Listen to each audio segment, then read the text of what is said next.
یہ بھی بتائیے کہ اللہ کا نبی نور ہوتا ہے یا بشر ہوتا ہے؟ اگر وہ بشر ہے تو وہ فرشتوں کو کیسے دیکھ لیتا ہے اور ان سے کیسے کلام کر لیتا ہے؟ جی، پیغمبر نور بھی ہوتا ہے اور پیغمبر بشر بھی ہوتا ہے۔ یعنی اس کو اگر مجازی پہلو سے دیکھیں تو وہ سراسر نور ہے، یعنی اللہ تعالیٰ کی ہدایت ہے، اللہ تعالیٰ کی طرف سے روشنی ہے، اللہ تعالیٰ کا پیغام لے کر آتا ہے۔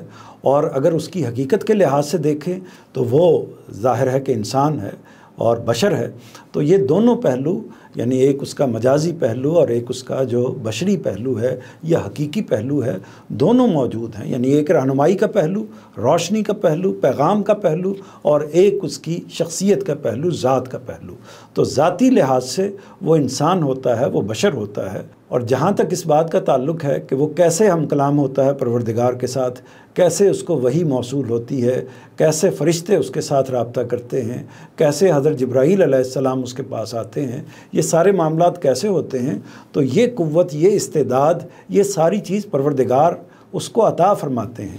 یعنی یہ صلاحیت اس کو عطا فرماتے ہیں اور اس کے بعد اللہ تعالیٰ اس تک وہ پیغام پہنچاتے ہیں یا ان مخلوقات کو اس کے سامنے کر دیتے ہیں۔ جیسے کہ میں نے پچھلے سوال کے جواب میں عرض کیا کہ نبی کریم صلی اللہ علیہ وسلم نے حضرت جبرائیل علیہ السلام کو ان کی اصل حالت میں براہ راست دیکھا، اور روایتوں سے بھی یہ بات واضح ہوتی ہے کہ نبی کریم صلی اللہ علیہ وسلم نے حضرت جبرائیل علیہ السلام کو براہ راست دیکھا، یعنی ان کی اصل صورت میں ان کو براہ راست دیکھا۔ اور ان میں بیان ہوا ہے، حضور کی نسبت سے یہ بات واضح ہوئی ہے کہ حضرت جبرائیل علیہ السلام گویا کہ اس کیفیت میں تھے کہ ان کے 600 سے زیادہ پر تھے، اور پورے کا پورا آسمان اور آسمان سے زمین تک ان کا وجود اتنا بڑا تھا کہ یہ پورا احاطہ کیے ہوئے تھا، جو انسان کی حد نظر ہے اس تک وہ چھائے ہوئے تھے۔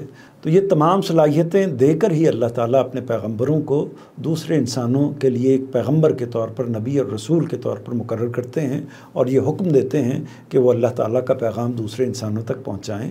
اس کے ساتھ اللہ تعالیٰ ان کو معجزات بھی عطا کرتے ہیں۔ مثال کے طور پر حضرت موسیٰ علیہ السلام کو، خود رسول اللہ صلی اللہ علیہ وسلم کو، باقی انبیاء کو بے پناہ معجزات جو ہیں وہ عطا کیے گئے، اور وہ معجزات بھی وہ خوارق ہوتے ہیں یا وہ خاص چیزیں ہوتی ہیں جو عام انسانوں کو میسر نہیں ہوتی۔ یعنی موسیٰ علیہ السلام اپنی لاٹھی پتھر پر مارتے ہیں تو اس کے نتیجے میں 12 چشمے پھوٹ جاتے ہیں۔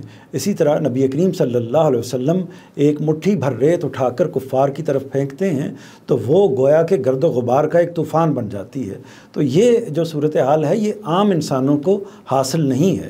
پیغمبر اصل میں اللہ تعالیٰ ہی کے ایک طرح سے آلات و جوارے کی حیثیت اختیار کر لیتے ہیں، اس کے ایک طرح سے اعضاء کی حیثیت اختیار کر لیتے ہیں۔ یہ محض میں تفہیم مدعا کے لیے بات کہہ رہا ہوں، یعنی گویا کہ جو اللہ تعالیٰ چاہتے ہیں وہ اپنے پیغمبروں کے ذریعے سے کرا دیتے ہیں، اس پر عمل درآمد کرا دیتے ہیں۔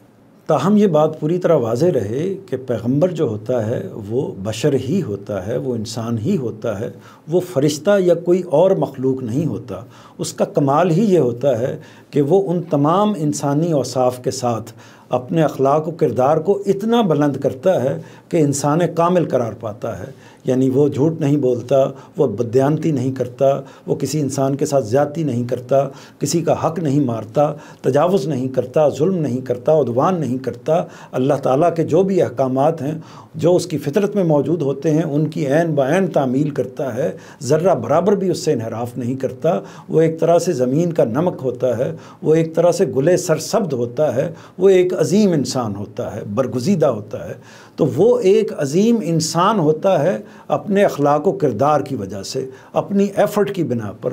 تو ایسا نہیں ہے کہ اللہ تعالیٰ اس کو پیدائشی طور پر یہ خلقت دے کر بھیجتے ہیں۔ اللہ تعالیٰ کو معلوم ہوتا ہے کہ یہ شخصیت کیا ہے، یہ ہستی کیا ہے، اسی وجہ سے اللہ تعالیٰ ان کا انتخاب کرتے ہیں، لیکن اس کا جو کچھ بھی معاملہ ہے وہ انسانی ہی ہوتا ہے۔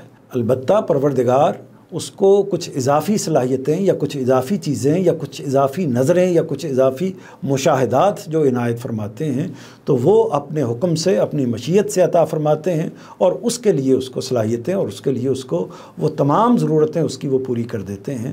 تو لہٰذا یہ فرق تو ہو جاتا ہے، جیسے ہی وہ نبوت کے منصب پر فائز ہوتا ہے تو وہ باقی انسانوں سے ممتاز ہو جاتا ہے، باقی انسانوں سے الگ ہو جاتا ہے، لیکن نبوت سے پہلے وہ اسی طرح کا ایک انسان ہوتا ہے۔ یعنی اسی طرح کا مطلب یہ ہے کہ جو انسانوں کے گواہ ہیں اسی طرح کے اس کے گواہ ہوتے ہیں، جو انسانوں کی احتیاجات ہیں اسی طرح کی اس کی احتیاجات ہوتی ہیں۔ اب ان احتیاجات کو اپنے اخلاق و کردار سے وہ کیسے ایک عظیم الشان انسان کی شکل میں تبدیل کر لیتا ہے، یہ اس کا اخلاق و کردار ہوتا ہے، یہ اس کا خلق ہوتا ہے، یہ اس کی عظمت ہوتی ہے۔ تو یہ فرق تو اس کا باقی انسانوں سے ہوتا ہی ہے، لیکن جہاں تک انسانیت کا تعلق ہے تو وہ باقی انسانیت کا اسی طرح حصہ ہوتا ہے، جیسے حضرت آدم حصہ تھے، جیسے حضرت نوح حصہ تھے، جیسے حضرت محمد صلی اللہ علیہ وسلم حصہ تھے، جیسے باقی انبیاء حصہ تھے، یا باقی انسان جس طریقے سے اس دنیا میں موجود ہیں۔